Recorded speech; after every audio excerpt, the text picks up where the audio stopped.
अधिवेशनाच्या शेवटच्या दिवशी महाराष्ट्र जनसुरक्षा अधिनियम 2024 हा कायदा किंवा हे बिल अधिवेशनाच्या शेवटच्या दिवशी इंट्रोड्यूस केलं गेलं। मुळात अर्बन नक्षलवाद्यांना नक्षलवाद्याविरुद्ध कारवाईचं कारण पुढे करून जरी बिल आणलं असेल तरी हे सर्वसामान्य माणसाला आणि विशेष करून विरोधकांना अडचणीत आणण्याचा, विरोधकांवर दबाव निर्माण करण्याचा हा एक सरकारचा केविलवाणा प्रयत्न आहे असं मी मानतो। विरोधकावर दहशत निर्माण करण्यासाठीच हे बिल आहे, कारण या नियमातील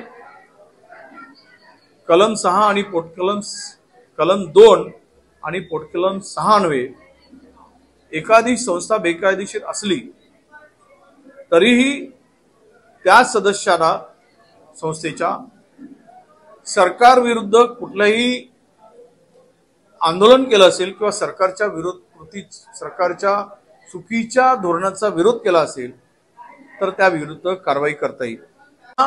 लोकसभेमध्ये ज्यावेळेस सपाटून मार खाल्ला गेले सरकारने, महाराष्ट्रामध्ये भाजपचा पराजय झाला, त्यामुळे अर्बन नक्षलवाद्यांच्या नावाखाली एक बिल आणून कायदा करून विरोधकांनाच दाबण्याचा प्रयत्न यातून या सरकारने सुरू केला आहे।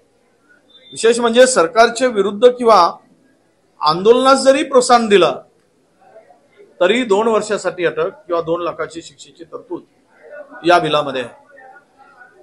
एखादी संस्था ती कुठलीही असेल, त्या संस्थेच्या एखाद्या सदस्यांनी जर कुठलंही स्टेटमेंट सरकार विरुद्ध केलं असेल तर त्या संस्थेच्या सर्व सदस्यावर कारवाई करायची तरतूद यामध्ये आहे। म्हणूनच सामाजिक संघटनांनी याला विरोध केला होता।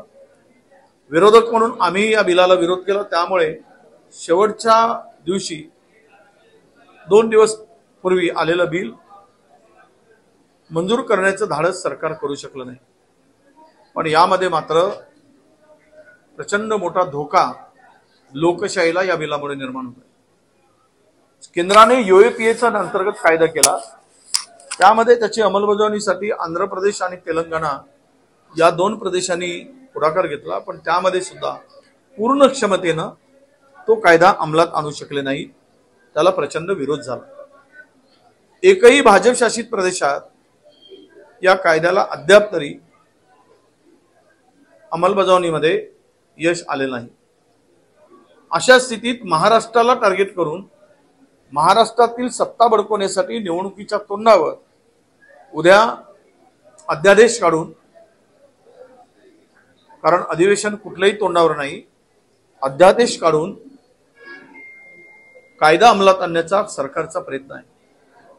यातून स्पष्ट दिसते आहे की आज मध्ये सरकारच्या मनात आलं त्यावेळेस विरोधी पक्षाला, विरोधकाला ते केव्हाही अटक करू शकतील असा यांचा गुप्त कट आहे किंवा गुप्त मनशा या सरकारची आहे, हे आता स्पष्ट झालेलं आहे। म्हणूनच आम्ही या बिलाचा सदैव विरोध करू, आवश्यकता पडली तर रस्त्यावर उतरू, परंतु ही लोकशाहीवर गदा आणणारं, लोकशाहीला धोका पोहोचणारं, लोकांच्या स्वातंत्र्याची गळचेपी करणारे हे बिल कदापि मंजूर होता कामा नये, ही आमची स्पष्ट भूमिका आहे।